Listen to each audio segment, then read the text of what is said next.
Welcome to How to Share, a podcast about how to share anything to the appropriate audience in the best way at the right time. I'm Wynne Leon, and in this episode, I'm with writer and blogger Mark Petruska, and we're talking about how to share optimism. Mark and I have joked for years that we could vie for the title of most optimistic. But we reveal the practical side of our sunny outlook in this conversation. We agree on a definition of optimism as a favorable view of the future, not specific to a particular outcome. We talk about the timing of sharing optimistic encouragement, reveals a great way to think about the stages of grief and how optimism fits into that cycle. We also talk about the audience for optimism and whether there's some utility in balancing encouragement and a willingness to keep trying. Mark and I talk about the boundaries of optimism and how humility and encouragement sometimes are best when deployed hand in hand. We also discuss the research related to optimism and how we can boost and balance it, regardless of our natural inclination. This is a great episode that will get you thinking about the lens you look through and how to share it with others. I'm optimistic that you'll love it.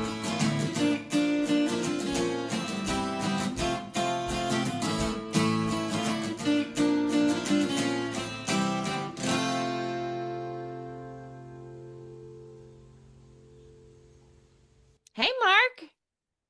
Hey, Wynne. How are you? Good. It's good to see you.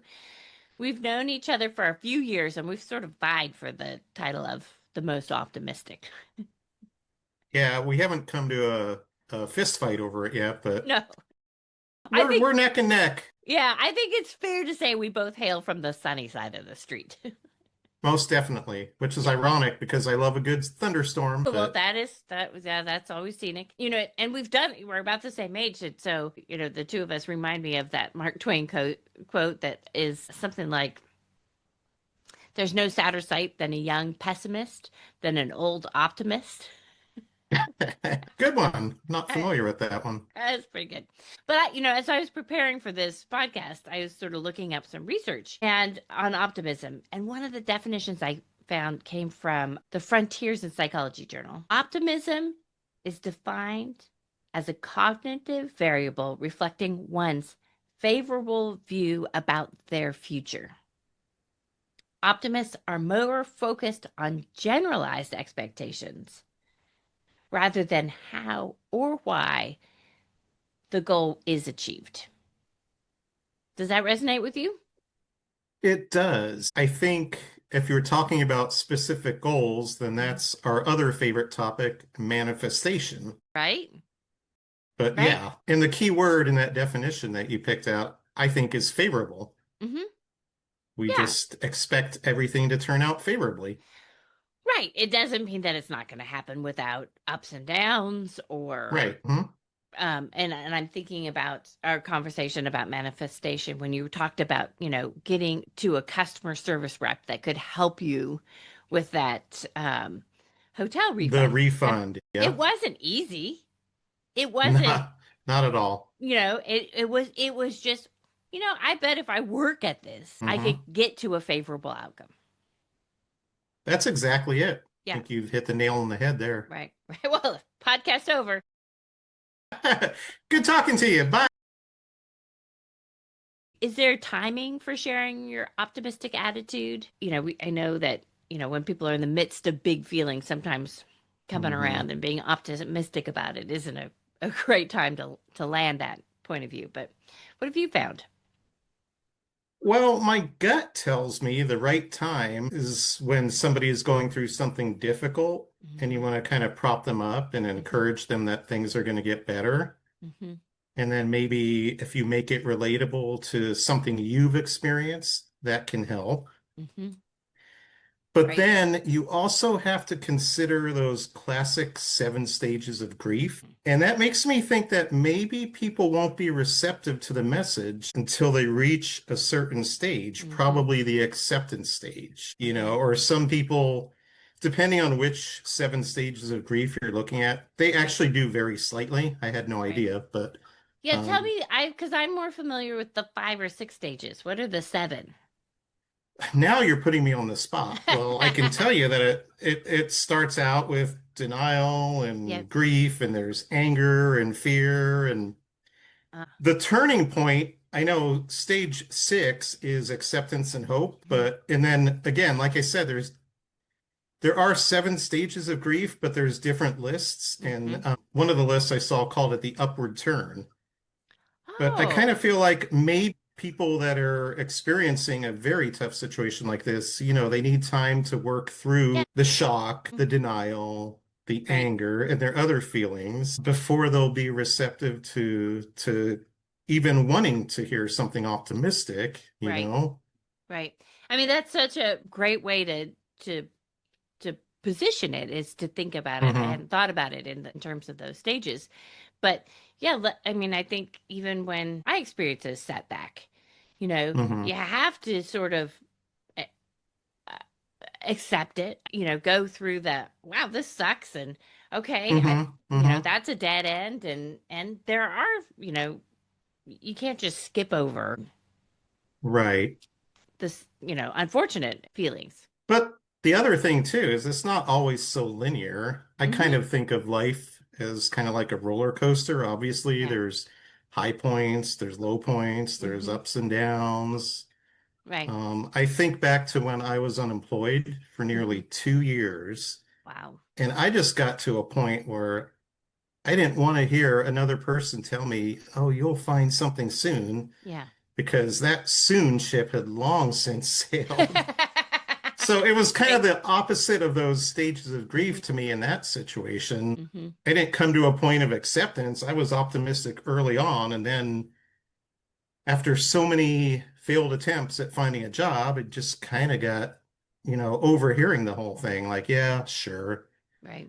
it'll get better, right? That was probably the one time in my life where I wasn't quite as optimistic as I normally Yeah. am. Yeah. But But luckily, I got a job and it came back, and here. and you've credited it in hindsight with your path Mhm. to becoming a professional writer, to doing what you do so well professionally.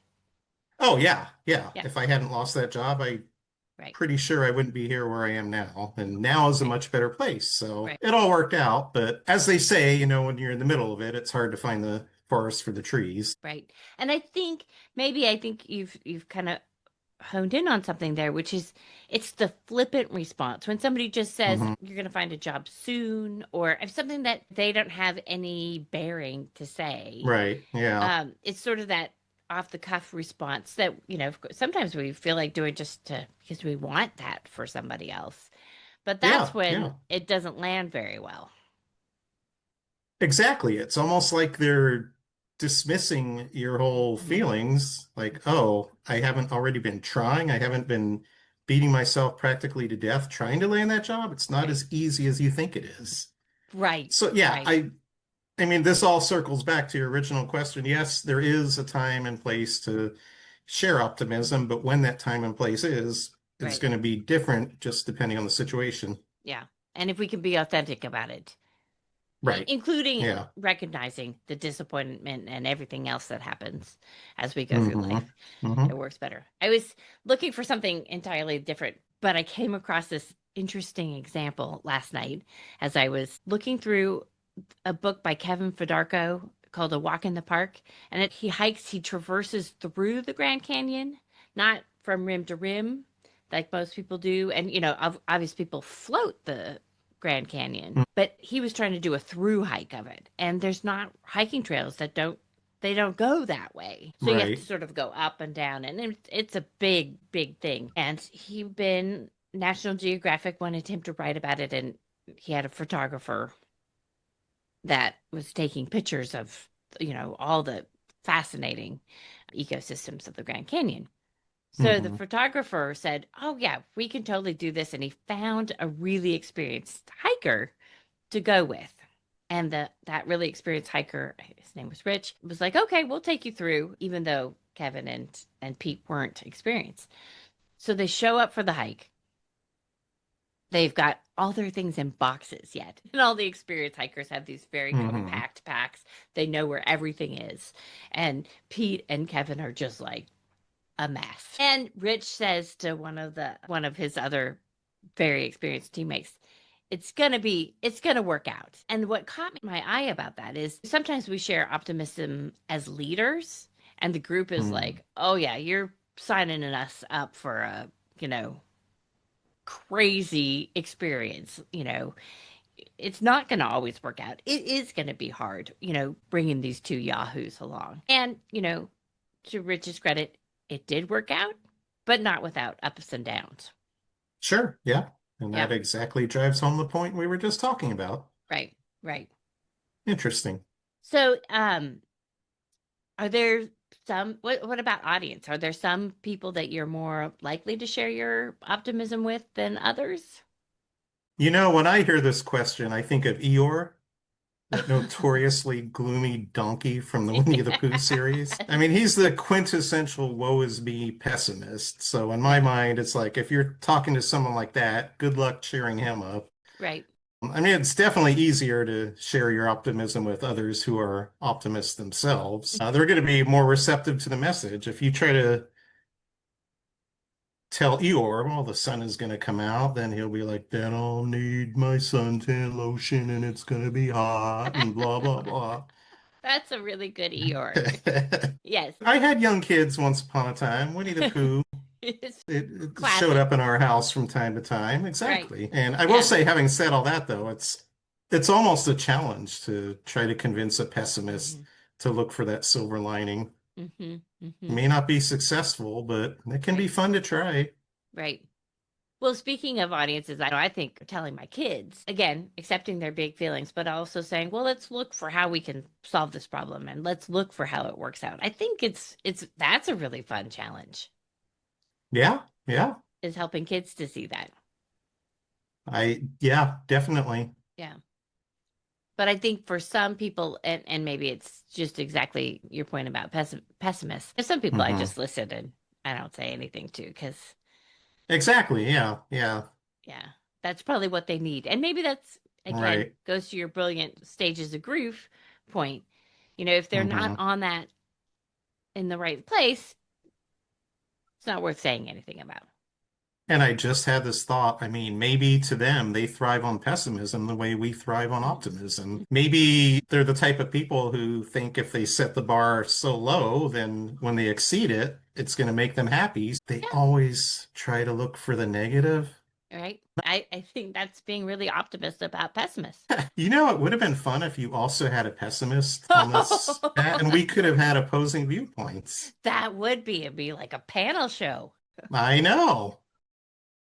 What are we doing with two optimists on this show? That's just kind of crazy. I don't really know any pessimists in real life, and maybe that's through my own choosing. Maybe I tend to Mhm. gravitate toward other optimistic people. I mean, there's Yeah. different levels of optimism. No one is quite like you or me, I think. But I mean, for the most part, the people Yeah. that I associate with Yeah. do tend to be positive thinkers. Hmm. Hmm. I think I can't say that am close with any pessimists either. I've always wondered, because I've always called my optimism congenital. I've always wondered if I Hmm. inherited it from my dad, who was very optimistic. But I also inherited his penchant for trying to lift other people up, saying, how can I Okay. help? How can I Hmm. help so that, your load isn't so heavy? And how can I help problem solve this or get you to that next step? And I think, that's what we as optimists can do, is believe that something's worth working for and help with it. So do you feel that optimists are generally empathetic by nature, more so than other people? Huh. That's an interesting. question. You talk about your desire to help other people and your Yeah, compassion. It just made me think that maybe there's a correlation there. maybe. I mean, and again, but for me, that was my dad's example. Right. How, and I remember somebody eulogized him as that he was a battery on feet, just looking for people to jumpstart, That's great. which was a really good visual. And that Hmm. was, I think I've known a lot of optimists that aren't that involved in other people's. Sure. Yeah. Um, what about boundaries for optimism? Have you ever been such an optimist that everybody hands to you the workload? Be careful what you wish for, huh? Or be Right. careful what you put out there into the universe, I guess. Mm-hmm. I don't know. I think there's a very fine line here. Mm. It probably involves an equal mix of humility and encouragement. Don't be so over the top that, like, I'm the greatest. Of course, I can solve this problem. Actually, I can use my mom as a great example. She's Mm. forever saying, my sons are better cooks than I am. And I don't know, maybe that's just an excuse because she doesn't want to toil away in the kitchen for a while, which totally understandable. But in any case, whenever she says something like that, I try to turn it around by saying, well, you taught us everything we know. I have some dishes I'm proud of, but Mm-hmm. there's others you do better, like that great stuffed cabbage I've never been able to duplicate, Mom. There you go. You have that rum bunt cake that you sort of, Yeah. yeah. Yes, my rum cake that took Sacramento by storm. So random. Well, And now that you mention it, that's another great example of optimism. I've always said, I'm no baker, I'm no yeah, Betty Crocker, whatever, and yet I wasn't afraid to give it a try, and right, I kind of knew it would turn out anyway, and it right. did. So, And I think that's my strength too, is not being, well, I won't say that I'm not afraid to try, but being afraid to try and doing it anyway. I'm a pretty good trier. And I wonder if you have to mhm. be a little bit optimistic to keep trying. Yeah, I feel like in the back of your mind, if you try and you fail, well, no big deal. You'll just try again and eventually succeed. Right, right. And that's again, Which, sorry, I was going to yeah, say, yeah, I did tweak the recipe after the first time I made it and yeah, made it a little bit better. So right. there we go. I knew I could make it even better. And Yeah. next time around, we might add some coconut rum or something and really go crazy. Ooh, spice I it up. know. Keep I trying. know it. I remember many years ago, almost 20 years ago, when I was writing a technical book with a co-author and I was encouraging him. I'm like, you can totally do Hmm. this. You can, I know that you know the stuff technically. You definitely can write this book. And he turned around to me and said, it's so easy for you. Why don't you write my chapters? And And what it's was like, your response to that?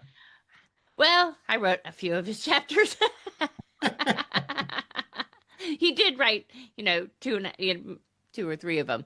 So, he got some experience in because I thought, I tried to turn it around like, oh, no, no, this is great experience for you. But there are times where that bubbly optimism have flipped back on me and I've had to learn to temper it a little. Well, kind of related to that, I'm currently a beta reader for another blogger's Hmm. novel in progress, and I know she's a mutual friend. We Hmm. won't call her out by name here. She Right. knows who she is. Anyway, I've offered her some constructive criticism in some of those places. Maybe talked about how I would construct a particular scene or the dialogue I might choose instead of the way she had it written. But always when I do that, I'm still quick to point out that, she's on the right track and she should Hmm. just take my suggestions with a grain of salt. I just try to phrase it in a way to let her know that I'm sure, Hmm. optimistic, that she can come up with a great new approach on her own. And see, that seems to be the way to go. Yeah. She's taken that advice to heart, and Right. she has come back with some revisions, and I think what she's done has really elevated her work in progress. Mm-hmm. So it's a good Hmm. thing. Yeah. And I love you how you're pairing that encouragement and optimism together because I think that's a great way to do that. lifting up Yeah. of others. Seems to work. Seems to work. Well, I'm really optimistic that this podcast is going to have great results.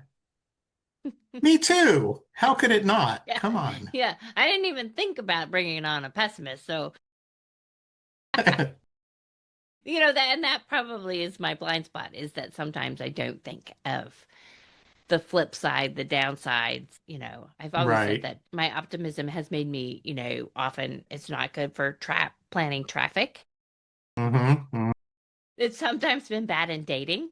Yes. Yes. Same.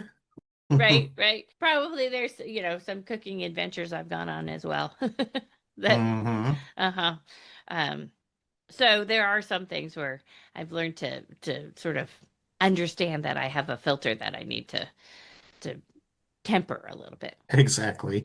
And maybe that's the part about, to Mark Twain's quote, bringing it full circle. Mm-hmm. It's the old optimist that doesn't have any idea that they are perennially looking through rose-colored glasses. Right. He just feels that that's what the world looks like all the time. Right. Yeah. Well, thank you so much. Any last thoughts on optimism? I don't know if it's been proven, but I think that optimists tend to live longer. There is some science to that they have less heart Yeah. disease. Yeah. Mm-hmm. Less stress. I was going to say, it's that lack Yeah. of stress. If you're always looking on the sunny side, then Right. yeah, there's going to be a lot more sunrises to enjoy. Right. And you photograph those so beautifully. Thank you. That was a great segue. Thank Brilliant. you. Well, I'm glad you liked it. But yeah, I think, and to that, when I was looking at the research about the effects of optimism, that is one, that there's some health benefits.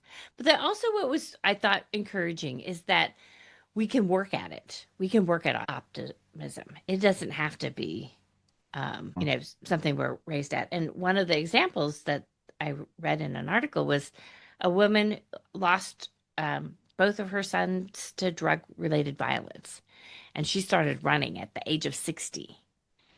Wow. Yeah, and it made a difference in her outlook of life. And there's some hormones that they think that, exercise triggers, but I think that there is definitely an optimism muscle that you can strengthen. Oh, that's fascinating. Yeah, yeah. So Because you good. think a lot of times that, oh, you're either naturally born an optimist or you're naturally a pessimist, and maybe that's not the case. Well, and maybe you are naturally one way or the other, but hanging out with people like you, helps probably change somebody's filter a little Yeah, it bit. probably rubs off a little bit. Yeah, and then we can work on it on our own as well. Right. Yeah. Seeing how that we see the world in one way or another, and just recognizing that. I think so. I think so too. Thank you so much for your time, Mark. Thank you, Wynne. Have a great day. You I'm sure you too. will. I know you will.